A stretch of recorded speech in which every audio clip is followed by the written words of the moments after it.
I'm NASA astronaut Mark Kelly, a graduate of Mountain High School in West Orange, New Jersey. Back then, I didn't know that I'd become an astronaut, but now I know that it wouldn't have been possible without solid skills in science, technology, engineering, and math. Take it from me, education is your ticket to an incredible future, and what you learn today will help you reach for the stars tomorrow.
Good morning, Endeavor. Houston is here with you for another great day. Thanks, Shannon. Looking forward to it. Had a great fourth spacewalk yesterday.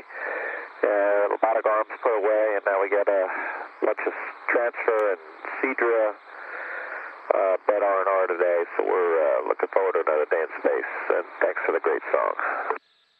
And you are so welcome. It was a good day yesterday. Hi, this is Mike Drake at the University of Arizona. Can you hear me? Yeah, Mike, we get you loud and clear. Welcome aboard. We're on board the Japanese module on the space station right now. Well, as you can hear, there's a lot of applause in the room. We have a lot of different people here today. We have staffers and friends from your wife, Congressman Gabby Gifford's office, who are with us. We have a number of first responders from the fire department that are with us. Most importantly for us, I think, is we've got a lot of middle school students who are going to be the ones asking you questions. And we also have a number of University of Arizona Space Grant students, which your wife Gabby has been very strongly supportive of, a great program at NASA. Let me bring up our first middle school student. I'm going to ask her to say her name and ask her question. Hi, my name is Lena Arriaga from Gridley Middle School. My question is, what feeling did you have when you first looked out the window? Well, let me first say, you know, for everybody there, welcome aboard the space station. It's a great opportunity for us to have a chance to talk to the folks there back in Tucson. I know I probably know some people in the office. We can't see you, but you know, it's nice to have the opportunity to do this event. We just got up. I imagine you guys are getting ready to go to sleep this morning. Or this evening. With regards to your question, though, for me, when I first saw the Earth, it was over 10 years ago. I very distinctly remember it. I was the pilot on the same space shuttle that's docked just a little bit to out that hatch and to our left, Space Shuttle Endeavour. And at Mach 15, when you're going into orbit, the space shuttle rolls to heads up. So it's upside down and it rolls heads up. And I looked over my right shoulder out the window. You could see this big blue planet out there. And it's really like, even though it was 10 years ago, it's like it was yesterday. Very, very spectacular view. And it's pretty exciting to get to go into space. I'm going to add to that answer only because I experienced my first daytime liftoff about a week and a half ago, and to my left was Commander Kelly, and I was the pilot in the right seat, just like Mark was recalling from 10 years ago. My first flight was 3 years ago, and it was at night, and so this past launch was my first day launch as well. And looking over my right shoulder, I was amazed at how the Atlantic Ocean accelerated by. I do recall looking out the window, and Mark said, "Focus!" Because as the pilot, I'm supposed to focus on the engines and the other systems. But I was amazed at what it looked like out the window. So I just wanted to share that with you. Hi, I'm Alex Boland, and do you have to tie everything while in space or during liftoff and landings? Well, hi, Alex. Yeah, we really do. When on launch, everything vibrates and shakes, and so everything has to be tied down. But once we get to orbit, it's not shaking and vibrating anymore. But if we don't tie it down, it'll float away. So, one of the big challenges living up here is not losing your stuff. So we have to keep things tied down, keep things secured, because you'll lose it pretty fast. But that becomes challenging, but it also becomes fun too. So if you're eating a meal and you have a couple of things in your hands, if you run out of hands, you could just take your food and stick it right there, and then go about getting a drink or something else, and then just grab it, and there it is. Okay, just like that. So so it's challenging on one hand, but it's a lot of fun on the other. Hi, my name is Mia Birch from Gridley Middle School. My question is, why do you take dry food with you, and can you eat regular meal in space, or is it impossible to keep the food from floating off? Well, we have Velcro attached to all our food items. Mark just grabbed, looks like some dried fruit of some kind. Dried pineapple. We have a lot of dehydrated foods like dehydrated pineapple, and we have other items that come pre-packaged, all ready to go, and they're in packets that we just put in the oven and heat. We also have clear packets, plastic packets that we inject water in to rehydrate them. And every meal is fun. So it's really easy to eat, and the food is great.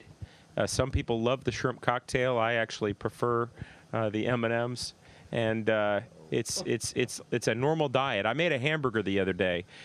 Since it's zero gravity, I was able to stick a tortilla on a clip, put a little ketchup and mustard. It doesn't go anywhere, and then I stuck the hamburger patty right on the ketchup, and it stuck because, of course, gravity's not acting on it.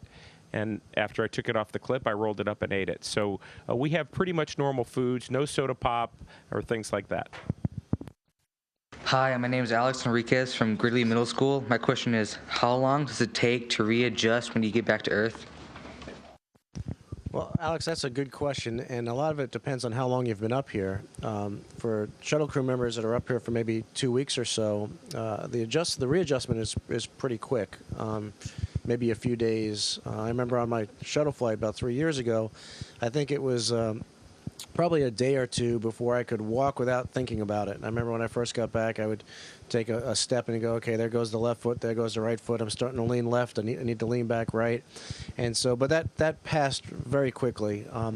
For station crew members who are up here, maybe 6 months, the rehabilitation is much longer. And some of the things that we do to help prevent or to make it so that when we get back we don't have such a big adjustment period is exercise. And we do 2 hours a day of either resistance exercise like weightlifting, or aerobic exercise like riding the bike or running on a treadmill. And that really seems to help. It helps us in our adjustment when we come back to Earth, and it also helps prevent some of or slow down some of the processes of just living in space, like losing some of our bone mass and our muscles weakening and things like that. So it helps to counteract that. So there's a big, long period of time after we get back where we slowly, do a lot of exercise and a lot of other activities to readjust to gravity once we get back.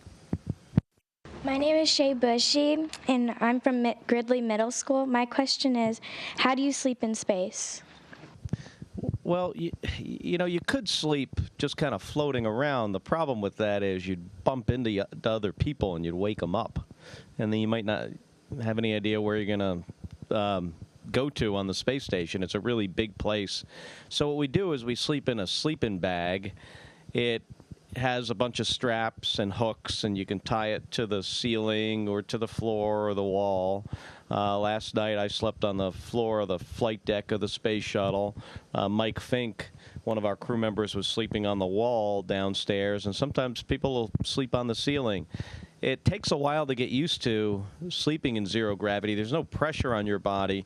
My first night in space 10 years ago, I got in my sleeping bag, and then I immediately rolled over on my side like I would in bed, and then thought to myself, well, this is kind of dumb because there is no side, because there is no up or down. So you might as well just stay in the position you're in. Hi, my name is Kirsten Bassett, and I'm from Gridley Middle School. My question is, how is growing plants in space different from growing them on Earth?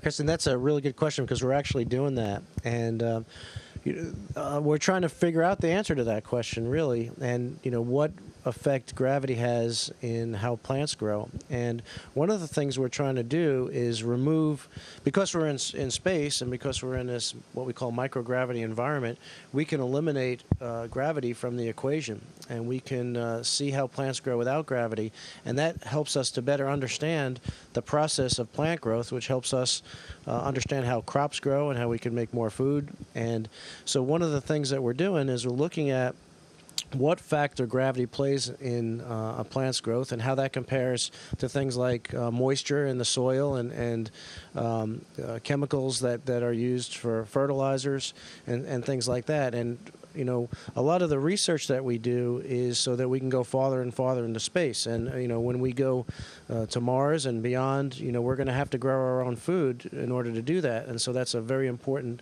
part of the research that we do up here. But on the one hand, we're trying to discover how to go further in space, but we're also helping, all the people on Earth as well as we grow, figure out how to grow crops in areas that are stricken with drought and, areas that don't have really good soil. And so there's a lot of experimentation that we do to look at the effects of gravity. And we also have, cameras on the space station that look at crops throughout the world and evaluate how they're growing over time so that we could better understand that process. So very good question. Thank you. Hi, my name is Amanda Duncan from Gridley Middle School. My question is, can you see signs of man-made or natural disasters from space?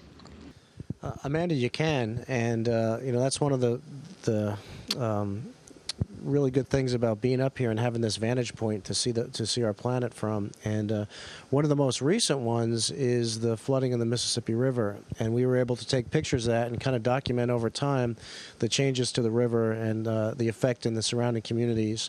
And so volcanoes, hurricanes, pollution, all those type of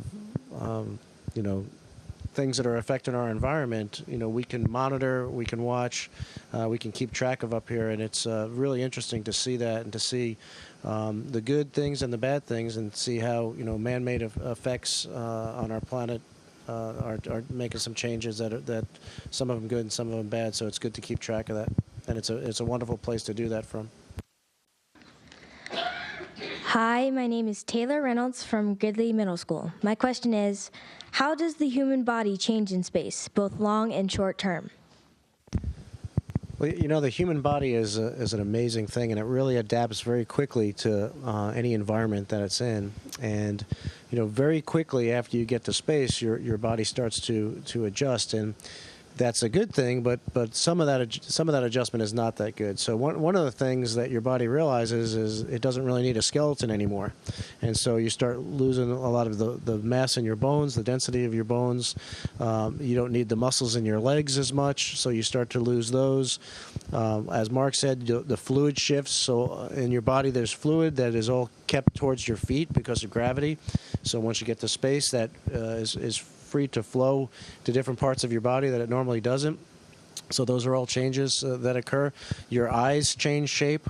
So there's a lot of these different effects that occur as your body tries to adjust to its new environment. And like we had talked about before, so, some of these bad effects, like losing bone density, we have to counteract through other means, like exercise. So, like I said, the body is an amazing adaptive thing, and it's something that we study up here a great deal. We have a lot of experimentation that we use, that we do on ourselves and on each other as crewmates, and we are learning more about the human body with our time up here. Hi, my name is Maddie Shaw from Gridley Middle School. My question is, how do you shower in space? Well, thanks, Maddie. We don't have a shower. Skylab, after the Apollo program where we went to the moon, actually had something that was like a shower, and I think worked pretty well. On the space station and space shuttle, we don't. So we take a bath kind of like somebody would if they were in a hospital bed. I mean, with a towel and water and soap on it. You rub it on yourself, and then you wipe it off later. So it's not the greatest shower, but it works. It works for 2 weeks for us, and it'll work for 6 months for Ron. So that's a very good question.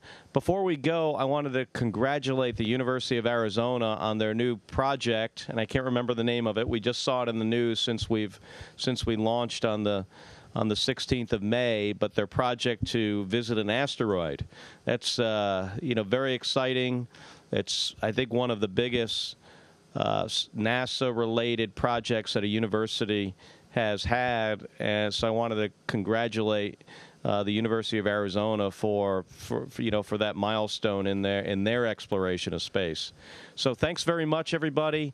It was great talking to you today, and hope to see you in Tucson.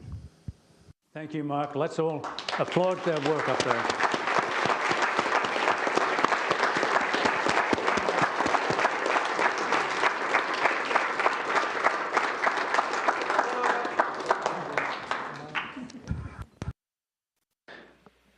You're back aboard the International Space Station in the Japanese laboratory, the largest science laboratory of the International Space Station, providing a great work site environment for the task that Greg Chamitoff, you see here, is reviewing along with Mike Fink.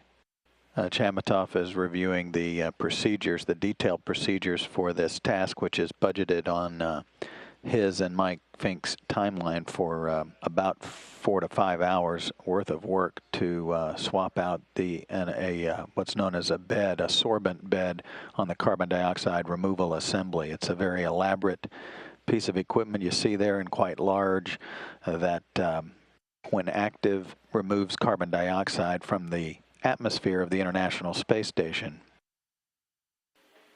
In Station Houston on Space Ground 2 for Mike. Go ahead, procedure. And Mike, this is just for you. We wanted to congratulate you on breaking the duration record, 377 days and counting. Our hearty congratulations.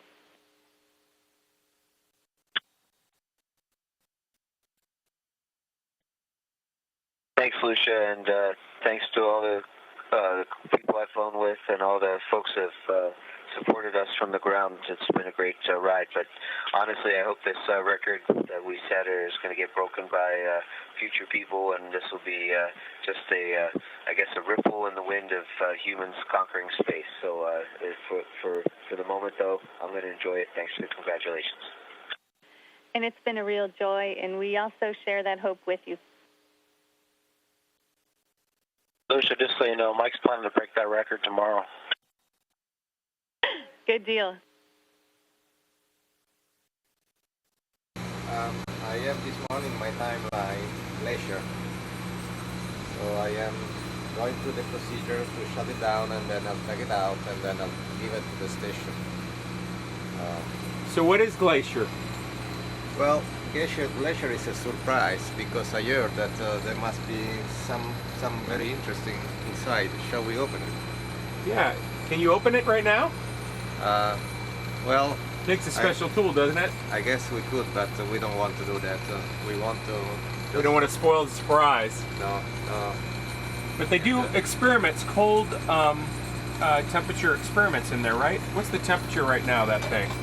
I went already to them and it was minus 35. It's pretty cold. Minus 35 degrees. Yeah.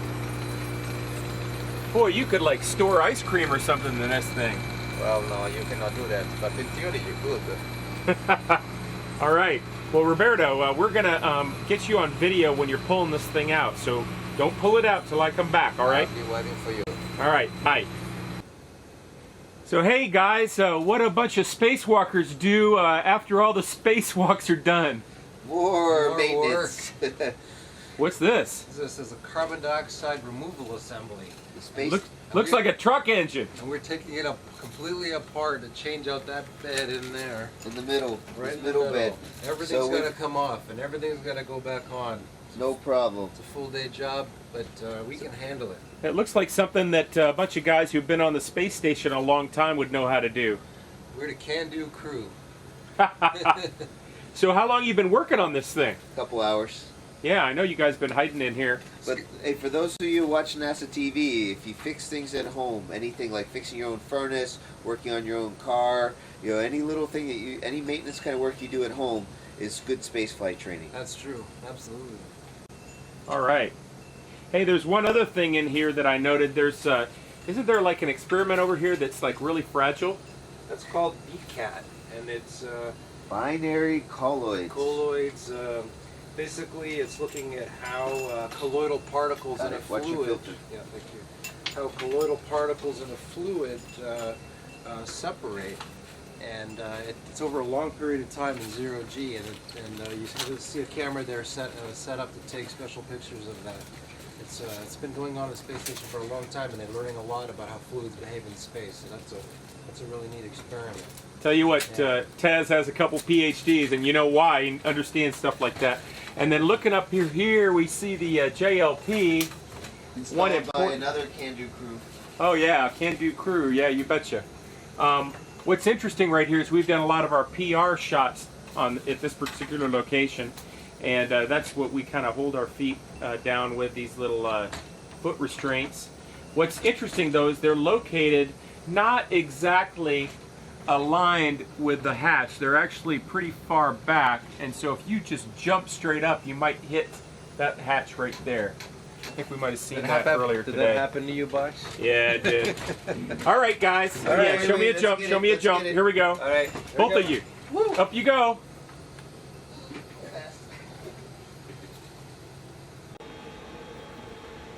Floating around the space station, sometimes you'll find a bag just hanging out. And as I'm exiting the Japanese lab, I see the CWC. It has condensate written on it. And it's just hanging out here. It has no home. So I'm going to go ask somebody what we're going to do with this bag. It's just kind of hanging out.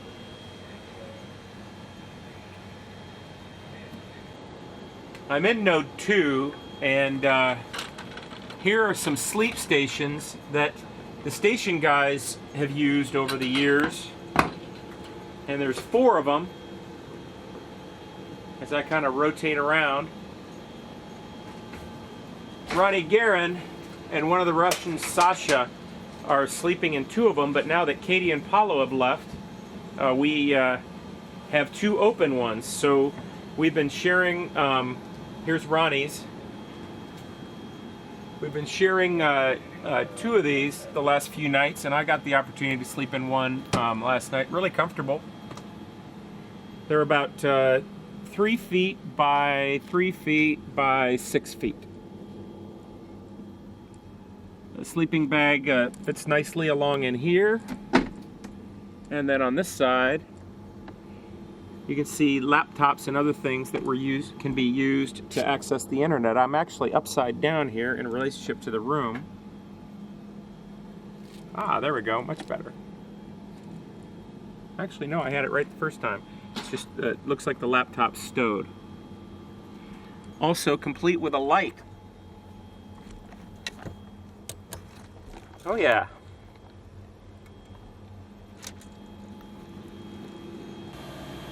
Continuing on into the US lab, This would really upset Paulo because I'm actually standing sideways. It's not really apparent to me because I've not spent that much time here. Actually, it kind of is now. But this is actually the deck this is the orientation my body is supposed to be as I traverse through this module. It doesn't really bother us shuttle guys much because we're not really used to what's up and what's down, but the station guys, it can be troubling to them if we're talking to them upside down. Entering into node 1, if I go down, you go to the PMM. If I go right, we go to node 3, and then the cupola's back in there. If I go left, go into the airlock, and there's guys working in there. Hi, Box. How you doing? I'm doing good. How are you? Very good. And then straight ahead is the Russian segment. The only part of the node that you can't go into is this one right here. It's a wall of food and other EVA items. I'm going to go into the airlock and see what's going on with these guys. What have you guys been doing in here all day? Resizing suits. We're way behind. We're catching up, though. Well, you guys have been working back here for like 2 hours.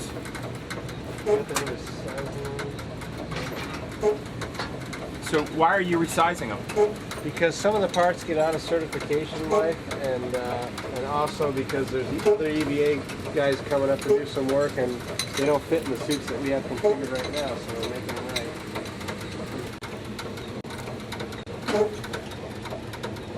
Yeah, Fox, let's get them ready.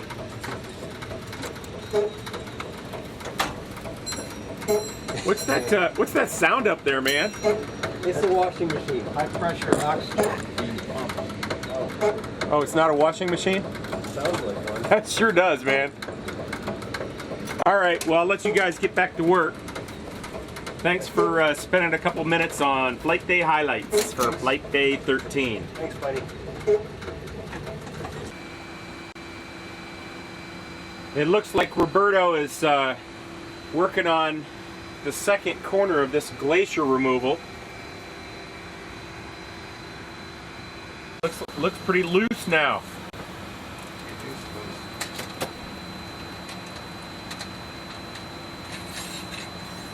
So what, you swap this one with the one that's on the ISS? Is that how it works? Yes.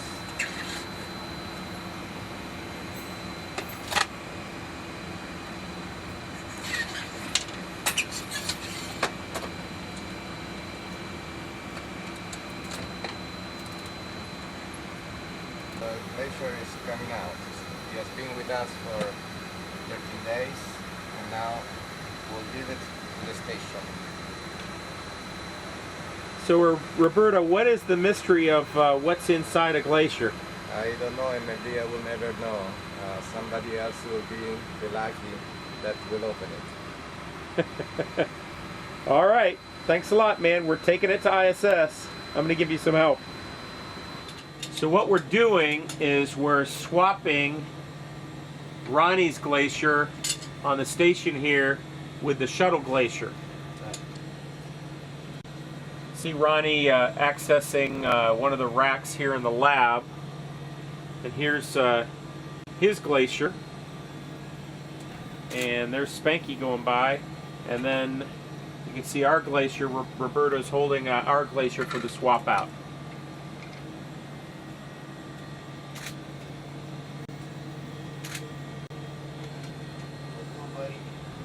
All right, Roberto, I present you with the space station glacier. Ron, I also give you ours.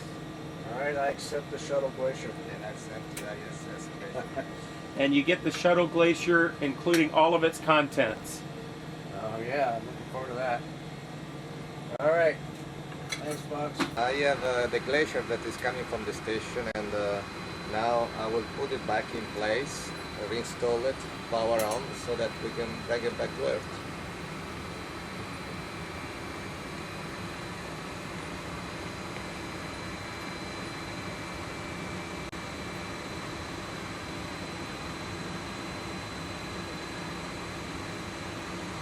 Very carefully slugging into its final condition. I'm not thinking there's any ice cream in this one. I don't know. Ah. But All right. that's all. Okay, we got to connect the cables and the. You have to connect Yeah. the cables and redo the screws. All right. You don't want to. So Roberto, are you using that high torque rod to get the little hex nuts in? Is that what's going on? Yeah. Now I try to capture the holes. Close it down.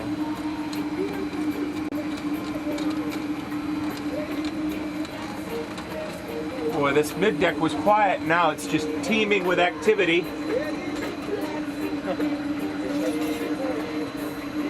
How many workouts is this for you, Mark? Are you setting a record? A record for me.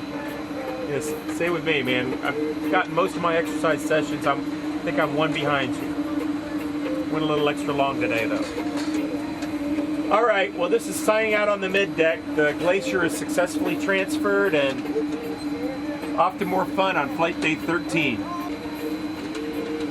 And next is, for me, is spinal elongation. And while we're talking about that, here's a height chart that we put up the other day. Everybody's grown about 1.5 to 2 inches. When we set up spinal elongation, I guess we'll verify that.